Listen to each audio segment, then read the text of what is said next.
बाबा साहब doctor B R. Ambedkar ji विदेश से पढ़ के आए। एक छोटी सी घटना का जिक्र करता हूँ। बाबा साहब का रोम रोम आंदोलित कर दिया। बाबा साहब एक पारसी होटल में ठहरे थे। जब पारसी होटल वाला बिरादरी पूछा, जब जाति जाना, तो आधी रात को बाबा साहब डॉक्टर बी.आर. अम्बेडकर जी को होटल से बेदखल कर दिया। उनके मन में क्रांति जगी। मैं अमेरिका पढ़ा, अमेरिका में हमारी जाति नहीं पूछी गई। लंदन पढ़ा, लंदन में हमारी जाति नहीं पूछी गई। लंदन में मेरी डिग्रियां पूछी गई, अमेरिका में मेरी डिग्रियां पूछी गई। यहाँ जाति पूछ करके होटल से बाहर एक विचार उत्पन्न होता है। यदि इस भारत के अंदर पढ़े लिखे व्यक्ति की हालत ये है, तो आम जनमानस की हालत क्या होगी। हालांकि बचपन में बद से बदतर यातना झेल चुके थे। ध्यान से सुनिएगा, इस चीज को मैं एक सिंपल जमीनी उदाहरण देकर के मैं साबित करना चाहूंगा। अगर इस गांव के लोग इस गांव से बाहर न जाएं और इस गांव में खड़िंजा न हो, इस गांव के लोग इस गांव से बाहर न जाएं, इस गांव में खड़िंजा न हो, तो उन लोग कभी खड़िंजा का डिमांड नहीं करेंगे। बाबा साहब बचपन में जब यातना झेले तो उन्हें लगा कि ऐसा ही होता है। उन्हें लगा कि इंडिया में ऐसा ही होता है, ऐसा ही चलता है, हम लोग अछूत है। आज हमारा समाज, बहुजन समाज अगर अपने हक की मांग करता है, क्योंकि किसी ने हक का एहसास दिलाया। वरना पता है आप लोग, मेरी उम्र तो बहुत कम है, लेकिन अपने होश में मैंने समझा, अरे नहीं नहीं, उन लोग बहुत बड़े लोग हैं। ऐसा हमारे पूर्वजों ने खुद बताया अपने बच्चों को, क्योंकि यही वो जानते आए थे। उनको कोई बताने वाला नहीं था कि तुम भी मानो और सामने वाला भी मानो है। जैसे तुम हो ऐसे वो है। लेकिन अब धीरे धीरे आने हो, तो मैं उदाहरण दे रहा था कि इस गांव में अगर बाहर का रास्ता न हो, अगर इस गांव वाले केवल इसी गांव में रहे, तो बाहर वाले गांव में खड़िंजा है नहीं जाने। लेकिन जिस दिन कोई व्यक्ति अगर गांव से बाहर चला गया, कहीं जिला पंचायत साहब वो गाँव में खड़िंजा बा, हमारे गाँव में खड़िंजा आई। बात समझ में मैंने क्या बोला? क्लियर हुआ कि मेरे कहने का मतलब क्या है? अर्थात जब तक आप अच्छाई और बुराई में अंतर नहीं समझोगे, तब तक से अच्छाई और बुराई की परिभाषा नहीं लिखोगे। बाबा साहब डॉक्टर बी.आर. अम्बेडकर जी को लगा कि अरे वहां तो मेरी जाति नहीं पूछी गई, यहाँ जाति पूछ करके निकाल दिया गया होटल से। उन्होंने कहा नहीं, अब ऐसा नहीं होगा, नहीं होगा। आंदोलन दिल में कब आंदोलित होता है? जब आपको अपना हक चाहिए। हम गैरों की क्या बात करें। नीला गमछे वालों, नीला गमछा क्या कहता है? नीला का मतलब क्या है? आपके गले में, भैया के गले में, यहाँ उनके गले में, उनके गले में, मेरे गले में, भाई लोगों के गले में, ये नीला क्या कह रहा है? नीला कुछ कह रहा है कि बस लगा लिया आप लोग? नहीं समझे मेरे कहने का मतलब। नीला कह रहा है कि मैं नीला हूं, ये भी नीला, वो भी नीला, वो भी नीला, वो भी नीला, वो भी नीला, सब नीला। तो नीला का मतलब कि कलर एक तो विचारधारा, कलर एक तो विचारधारा। लाल लाल लाल लाल लाल लाल लाल लाल लाल लाल लाल, जब सब लाल तो विचारधारा एक। क्या नीले भाई हो आप लोगों का विचारधारा एक है क्या? भाई नहीं पता था मुझे हक क्या होता है, अब तो पता चल गया कि हक क्या होता है। किसी का कबाला आप नहीं लिखा सकते हो, कबाला नहीं लिखा सकते हो। जब वो बेचेगा तब लिखाओगे, जब उसे पैसे की जरूरत पड़ेगी तब लिखाओगे। लेकिन सत्ता, सत्ता क्या है? सत्ता है क्या? अगर तोहार घर का लड़का का 1 रुपया कोनो लड़का छीन ली तो ओके लेबो कि छोड़ देबो? कहो भैया, लेबो कि? उसका कबाला आप कबाला नहीं करा सकते हो तब तक जब तक वो बेचेगा नहीं। लेकिन बाबा साहब डॉक्टर बी.आर. अम्बेडकर जी ने आपको अधिकार दिया है कि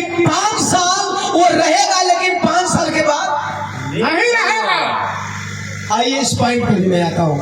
अब बाबा साहब को जब इस बात की जिद हुई कि वहां मेरी जाति नहीं पूछी गई, यहाँ मेरी जाति पूछी जाती है, तो वहां से जब उबरे रात गुजरा तो उनके माइंड में एक आंदोलन पैदा हुआ। वो अपने आंदोलन की शुरुआत कहां से किए? आज हमारा आंदोलन फ्लॉप हो रहा है।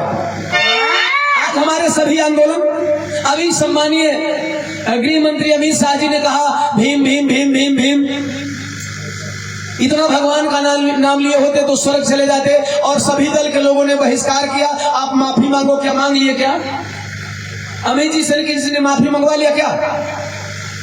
और आंदोलन करने वाले रोड पे निकल के आंदोलन कर रहे थे, आंदोलन करने से हल हो गया क्या? पता नहीं आंदोलन आजकल के लोग समाज के लिए करते हैं कि अपने लिए करते हैं, पता नहीं आंदोलन आज के लोग समाज के लिए करते हैं कि अपनी पार्टी बचाने के लिए करते हैं, पता नहीं आंदोलन लोग आज समाज के लिए करते हैं कि अपनी पार्टी को सत्ता में लाने के लिए करते हैं।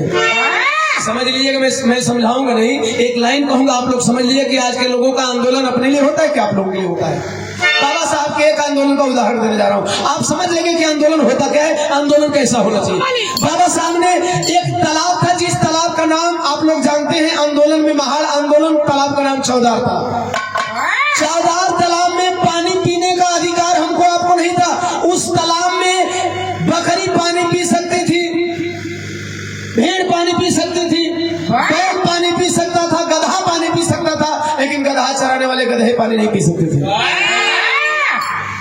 बैल चराने वाले बैल नहीं पानी पी सकते थे। आप समझ लेना, हमारी आपकी जिंदगी मानव से भी, सॉरी, पशु से भी बदतर थी। बाबा साहब doctor B are Ambedkar ji ने ऐसा अमेरिका में नहीं देखा था। उन्होंने कहा मैं मानव हूं, वो मानव, सब लोग बराबर थे। अमेरिका में, लंदन में सब लोग बराबर थे, लेकिन यहाँ ऐसा चलता है, नहीं चलेगा। मैं इतनी डिग्री लेकर के लंदन से, अमेरिका से आया हूं, इसलिए नहीं कि मानव को नफरत की दृष्टि से देखे। बाबा साहब doctor B are Ambedkar ji ने एक बात कही अपने लोगों से, क्या? अरे पिए के मिले ना तलबवा के पानी, अरे तब पानी बिना तड़पे या छूटी जिंदगानी।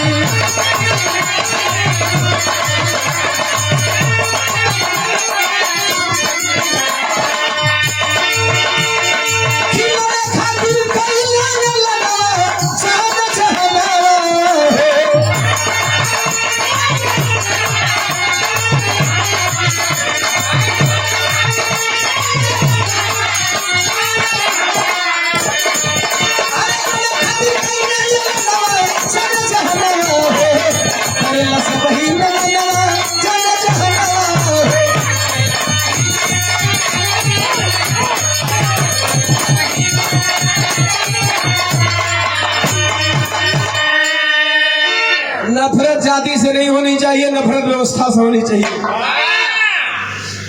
नफरत बिरादरी से नहीं होनी चाहिए, नफरत व्यवहार से होना चाहिए। हम मानो हैं, बाबा साहब doctor B are Ambedkar ji ने एक मंत्र दिया, ध्यान से सुनना है। आज का आंदोलन फ्लॉप क्यों हो रहा है और बाबा साहब का कोई भी आंदोलन सफल क्यों हुआ? आप उठाकर देख लो। बाबा साहब को पढ़ने वाले हमारे साथियों, पढ़ लो, क्या बाबा साहब का एक भी आंदोलन फ्लॉप हुआ है क्या? बाबा साहब का एक भी आंदोलन फ्लॉप हुआ है क्या? नहीं हुआ है। आप पढ़ करके देखेंगे उन्होंने जो जो आंदोलन किया, सक्सेस किया है। जमाने में जब कोई उनके साथ नहीं था, मनुस्मृति जलाना एक आंदोलन था, क्या वो जलाए नहीं? क्या उनको कोई रोक लिया? समझेंगे। एक छोटा सा उदाहरण दे रहा हूं, और इस उदाहरण में कल भी होगा, आज भी है और आने वाला कल, तीनों कल की मैं बात कर रहा हूं। बाबा साहब doctor B are Ambedkar ji ने अपने लोगों से कहा कि भाई पानी नहीं पीते हो तो भी मरते हो, और पानी पियोगे तो भी मरोगे। क्योंकि जल ही जीवन है, पानी नहीं मिलेगा तो भी मरना है, और पियोगे तो भी मरोगे। अब तय ये करना है कि तुम पी करके मरोगे कि बिना पिए मरोगे। अच्छा, पहले जो कड़वा मसन नशा कैला का दू फायदा, तो पानी पियला का दू फायदा। पिएबो तब मरबा, नहीं पिएबो नहीं हो मोला का दू फायदा। लेकिन हम वो बात नहीं कहेंगे, थोड़ा हंसाने के लिए बोल दिए कि कभी कभी इंटरटेनमेंट भी होता है। पानी पियोगे, ध्यान से सुनिएगा, पानी पियोगे, पानी पियोगे तो भी मरोगे, नहीं पियोगे तो भी मरोगे, लेकिन दोनों मरने अंतर होगा। एक मंत्र बाबा साहब डॉक्टर बी.आर. अम्बेडकर का हर आंदोलन सफल करता था, पियोगे तो भी मरोगे, नहीं पियोगे तो भी मरोगे, लेकिन दोनों मरने में अंतर होगा। नहीं पी करके मरोगे तो जिंदगी भर उस पानी का टेस्ट न तुम जानोगे, न तुम्हारे परिवार वाले जानेंगे, नहीं तुम्हारे पुरखे पुराने खानदान जानेंगे, मर जाओगे। लेकिन हो सकता है उस पानी के लिए पीने का अधिकार समझ करके लड़ करके मरोगे, तो चूंकि जो चीज नहीं मिलता है उसे पाने के लिए लड़ना पड़ता है। जिला पंचायत बने खातिर चुनाव लड़े के पड़ी, प्रधान बने खातिर सीसी बांटे के पड़ी, अरे कितना मुर्गी और बीडीसी बने खातिर साड़ी बांटे के पड़ी, और नहीं तो अपना से गाड़ियों सुने के पड़ी। लड़ना पड़ेगा। पानी यदि पीना चाहते हो तो लड़ना पड़ेगा, लेकिन दोनों में अंतर होगा। नहीं पानी पीते हो तो भी मरते हो, क्योंकि गंदा नल का पानी पीते हो, गंदे नाले का पानी पीते हो, महामारी तुम्हारे पास पहले आती है, इसलिए पहले मरते हो। तो इससे बेहतर है कि उस पानी को पीना बंद कर दो जो पानी साफ है। चलो उसके लिए हम लड़ते हैं, लड़कर हो सकता है आज मर जाए, लेकिन पहले सबसे फायदा हमारा यह होगा कि उस पानी का टेस्ट जान जाएगा। पहला फायदा यह होगा कि उस पानी का टेस्ट जान जाएंगे। दूसरा फायदा यह होगा कि आज यदि उस पानी पे मेरा अधिकार हो गया तो कल मेरे बीवी और बच्चों को लाठी डंडा खाने की जरूरत नहीं पड़ेगी। आज हक मिलेगा तो हमेशा के लिए पानी तुम्हारा हो जाएगा। इसलिए बाबा साहब डॉक्टर अम्बेडकर जी का आंदोलन सफल हो गया।